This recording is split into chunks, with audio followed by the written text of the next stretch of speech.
Bismillahirrahmanirrahim. Assalamualaikum warahmatullahi wabarakatuh.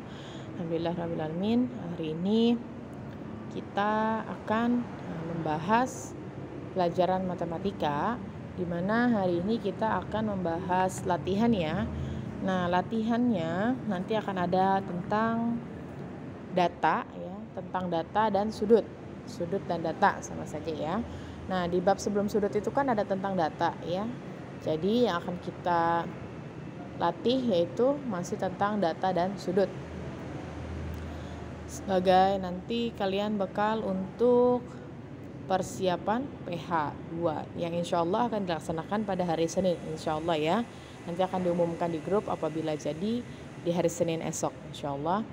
Oke, nah kemarin kalian sempat latihan di hari Senin ya, tetapi masih ada yang belum mengerjakan.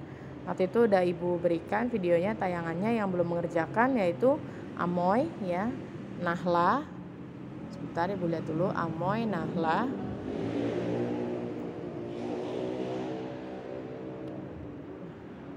Ini nih yang belum ya. Sebentar.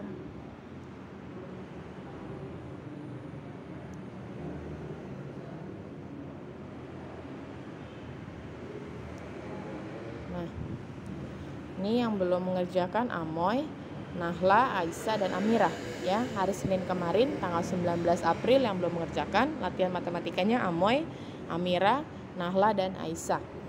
Tuh. Nah, yang masih belum mencapai KKM yaitu Felisa. Ini nilainya masih 73 ya. Nah, karena sudah ditutup nggak apa-apa, nanti hari ini kita akan latihan lagi ya.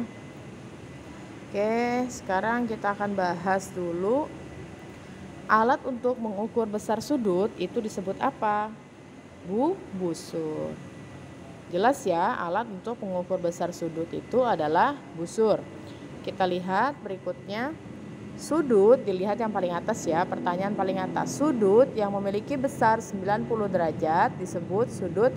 Kalau 90 derajat itu disebutnya adalah sudut siku-siku ya. Oke, pertanyaan berikutnya. Sudut lancip ya, sudut lancip besarnya kurang dari berapa? Kurang dari 90 derajat ya. Kalau lancip kurang dari 90 derajat. Tetapi kalau tumpul itu besaran sudutnya adalah lebih dari 90 derajat. Nah, untuk yang nomor 4 ini kan ada gambar ya. Nah, ini gambar sudut. Nah, sudut apa ini? Kita lihat, ini kan dia lebih dari 90 ya, garisnya ini yang tanda panah kanan ini, dia melebihi dari 90.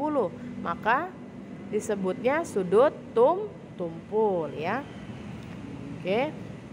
Nah, sekarang gambar ini secara urut menunjukkan gambar di bawah ya. Kalau di sini ditunjukkannya di atas di bawah. Tapi di soal gambar di atas.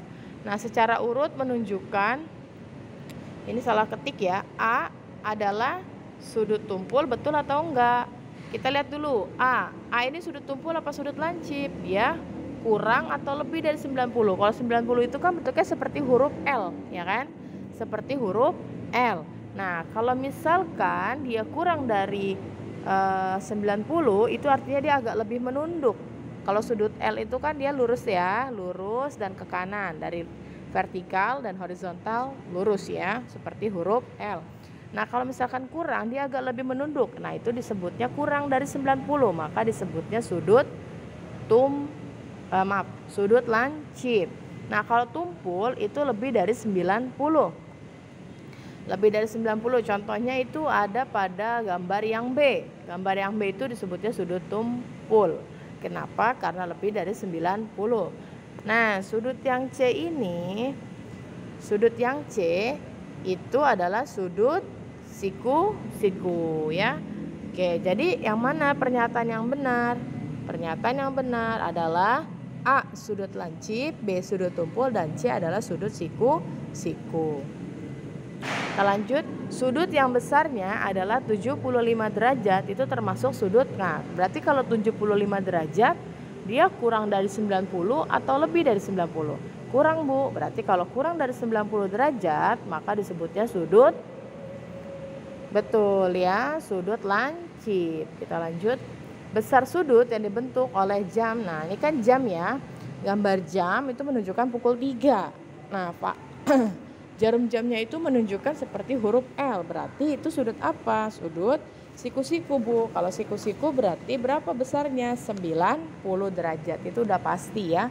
Sudut siku-siku besarnya 90 derajat. Kita lanjut. Pertemuan antara dua garis lurus. Ya, pertemuan antara dua garis lurus. Nah, jadi kalau ada dua garis lurus, baik arah ke atas, dari bawah ke atas, dari kanan ke kiri, nah itu disebutnya adalah sudut. Kita lanjut, titik pertemuan antara dua garis. Nah, tadi kan ada garis tuh ya, bertemu disebutnya sudut. Nah, titiknya itu, titik pertemuannya itu disebut titik sudut ya, disebutnya titik sudut. Kita lanjut. Nama sudut pada gambar ini. Nah, nama sudutnya apa nih gambar ini? Ini kan kalau 90 kan seperti huruf L. Kalau garis yang atasnya itu AC-nya itu agak menunduk, nah itu disebutnya sudut. Tadi sudut apa? Sudut lancip. Nah, nama sudutnya ini adalah sudut BAC. Kenapa enggak ABC, Bu? Karena titik sudutnya itu harus hurufnya di tengah. Titik sudutnya itu kan A, maka A-nya itu harus di tengah, maka disebut sudut BAC atau CAB. Kalau ada nggak apa-apa. Yang penting huruf A-nya ini di tengah karena merupakan titik sudut. Perhatikan ya baik-baik. Oke, kita lanjut. Nah, selanjutnya manakah sudut yang paling kecil? Kalau paling kecil dia pasti agak lebih menunduk terus, menunduk garisnya ya, hampir bertemu dengan garis yang keduanya. Mana yang paling kecil? Yaitu gambar C. Kalau gambar yang A sudut 90. Gambar yang B itu memang di bawahnya 90. Kalau gambar yang D lebih dari 90. Dia agak lebih bersandar ya. Kalau seandainya bangku, kalian anggap itu bangku, dia agak lebih bersandar ya. Tapi kalau misalkan yang di bawah 90 dia agak lebih condong, menunduk. Nah, mana yang paling kecil? Yaitu gambar C. Jenis sudut yang memiliki besar antara 0 derajat dan 90 derajat itu disebut memiliki besar antara 0 derajat dan 90 derajat. Jawabannya adalah itu ya, sudut lancip. Kenapa enggak sudut siku-siku? Karena ada antaranya, antara 0 dan 90. Tapi kalau jenis sudut yang memiliki besaran 90 derajat baru disebutnya sudut siku-siku. Gitu ya. Bedakan ya. Sudut yang memiliki besar antara 0 dan 90 derajat itu disebut sudut lancip. Tapi kalau soalnya jenis sudut yang memiliki besaran 90 derajat disebut sudut siku-siku. Jangan salah ya. Nah, baru nih tuh ada soal lagi. Sudut yang besarnya di atas 90 derajat. Di atas 90 derajat tadi disebut apa? Sudut tumpul ya.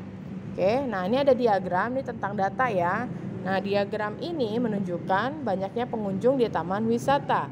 Yang paling banyak ini pastinya adalah yang paling tinggi batangnya ya, yang paling tinggi kotaknya. Mana yang paling tinggi? Yaitu di hari Minggu. Berapa besarannya? 300. Berarti yang paling banyak itu terjadi pada hari Minggu jumlah pengunjungnya ya. Oke, nomor 15. Gambar diagram ini menunjukkan jumlah banyaknya buku di perpustakaan. Yang ditanyakan banyak buku pada tahun 2016.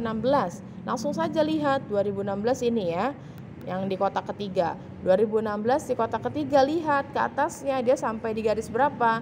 Di garis 500. Berarti dia jumlah banyaknya buku di tahun 2016 yaitu sebanyak 500 buku. Kita lanjut. Jumlah lulusan paling sedikit di SMA Jaya Selalu terjadi pada tahun paling sedikit. Berarti kalau di dalam diagram batang itu menunjukkan kotaknya yang paling pendek, yang paling kecil. Di tahun berapa kotak yang paling pendek? Nah, 2002. Betul, berarti jumlah lulusan paling sedikit terjadi pada tahun 2002. Kita lihat soal berikutnya, selisih. Kalau namanya selisih, ada kata-kata selisih, itu berarti pengurangan ya. Selisih jumlah siswa kelas 1 dan kelas 6 adalah, kita lihat kelas 1 berapa. Nah, kamu lihat nih ada kelas 1 berapa di garis 40. Nah, 40. Lalu kelas 6 berapa? Bu, enggak tahu nih berapa. Nah, kita lihat ya. Ini kan dia kelipatan 10 ya, 10, 20, 30, 40, 50, 60, 70. Jumlahnya ya, garis ke atasnya itu kelipatan 10. Nah, di kelas 6 ini garisnya itu di tengah-tengah antara angka 30 dan 40. Dilihat ya di diagram batang yang kelas 6-nya. Yaitu terletak pada di angka 30 dan 40. Maka berarti kalau terletak di antara 30 dan 40, ini menunjukkan jumlahnya adalah 35. 35. Maka tinggal dikurang, kan ditanya selisih. Selisih jumlah, baca soalnya di atas ya, selisih jumlah siswa kelas 1 dan kelas 6 adalah, berarti kalau selisih dikurang. Yang paling banyak angka kelas 1 atau kelas 6? Kelas 1 40, berarti angka banyak dikurang angka yang kecil, angka yang sedikit. Jumlah kelas 1 40, jumlah kelas 6 35, berarti 40 dikurang 35. Itulah hasilnya berapa. Banyak pasien pada hari Selasa, langsung lihat aja diagram hari Selasanya. Sudah berjumlah berapa? Nah, itu ada garis-garis tapi nggak ada angkanya, Bu. Hari Selasa, diagram batangnya lihat ke arah kiri. Ya, arah kiri itu ada angka 10, 20, 30, 40 dan seterusnya sampai angka 100. Nah, hari Selasa ini adanya di angka berapa? Gak ada, Bu. Nah, berarti kamu lihat dulu, dia terletak di antara angka 40 dan 50. Berarti jumlahnya berapa? Kalau di antara 40 dan 50, kelipatan 5, 45. Ya, separuhnya 45. Ini kan kelipatan 10 ya. Angka yang sebelah kiri itu jumlah pasiennya 10, 20, 30 sampai 100. Nah, di hari Selasa tarik ke kiri itu jumlah pasiennya terletak di antara angka 40 dan 50. Berarti banyaknya pasien hari Selasa yaitu 45. Jumlah siswa dari tahun 2015 sampai dengan tahun 2017 adalah berapa? 2015 sampai 2017. Kalau ditanyakan jumlah berarti tadi kalau selisih kan pengurangan, kalau jumlah ditambah. Ditambahnya gimana, Bu? Dari tahun 2015 kalian lihat dulu ini berapa angkanya. Itu ya. 2015 apakah sudah pas di angka 125? Enggak, berarti dia 124. Lalu 2016 ini berapa? Lebih dari 140, lebih dikit, berarti 141 ditambah 141. Lalu 2017 ini ada di angka lebih dari 115. Ini berapa dia jumlahnya? Itu sekitar 118 ya. Nah, tinggal dijumlah aja itu. Dilihat aja kurva diagram batangnya, nanti tinggal dijumlah 2015 berapa, 2016 berapa, 2017 berapa, ada di jumlah ketemu hasilnya. 2015 tadi 124 ditambah 141, ya kan, 141. Tadi 124 ditambah 141 itu. Nanti 2017-nya ditambah lagi. Berapa itu? 118. Hasilnya berapa? Kita lanjut, penjualan buku sebanyak 230 terjadi pada hari. Nah, kita lihat di hari apa 230? Angka 200 di mana? Nah, di sini. 230 berarti kan nggak ada angkanya, Bu. Berarti yang melebihi 200 lebih sedikit, yaitu di hari, yaitu diagram yang ketiga. Lihat ya, hari Rabu. Coba lihat di hari Rabu itu angkanya lebih dari 200 ya, tapi nggak nyampe 2,5, berarti dia. Penjualan buku sebanyak 230 terjadi pada hari Rabu. Nah, nilai rata-rata yang sama besar terdapat pada kelas. Kalau rata-rata, ini kan nilai rata-rata diagram batangnya tentang nilai rata-rata. Nah, yang sama besar berarti yang tingginya sama. Yang tingginya sama itu adalah kelas 9C, ya, 9C dan 9E. Itu angka 9 Romawi ya, 9C dan 9E. Sama enggak itu tingginya? Oh, itu agak beda dikit ya. 9C sama 9E, maaf, 9C sama 9E agak beda dikit. Nah, yang sama adalah yaitu 9B dan 9D ya. Maaf. Yang sama adalah yang garis biru ini itu menunjukkan garis biru ini adalah 9A dan 9D ya.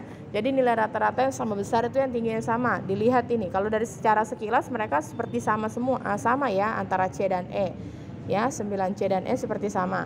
Tapi kalau dilihat dari garis yang ditunjukkan ke arah kiri, yang tingginya sama itu yang ada garis warna birunya, itu adalah menunjukkan 9A dan 9D ya. Yang sama besar adalah 9A dan 9D. Jumlah paling sedikit dalam perbandingan ini, artinya di diagram ini yang paling sedikit itu berapa?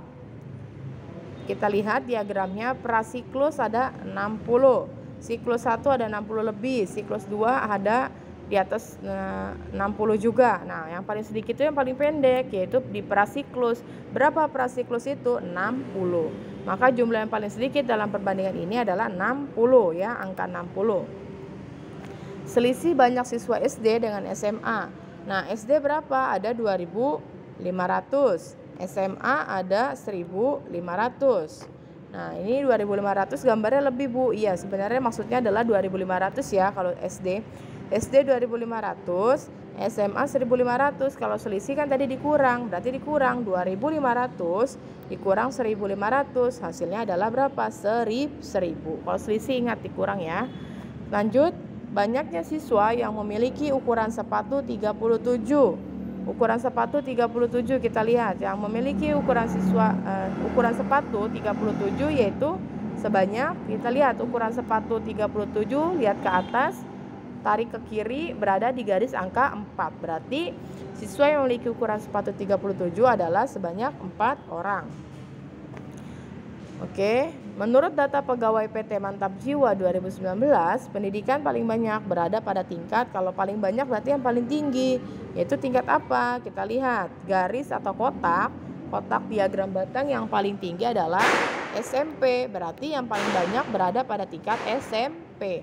Oke, sampai situ dulu ya pembahasan kita. Kita tutup dengan doa kafaratul majlis. Nanti setelah ini ada latihannya ya. Subhanaka Allahumma wa bihamdika asyhadu an la ilaha illa anta astaghfiruka wa atubu ilaik. Wassalamualaikum warahmatullahi wabarakatuh.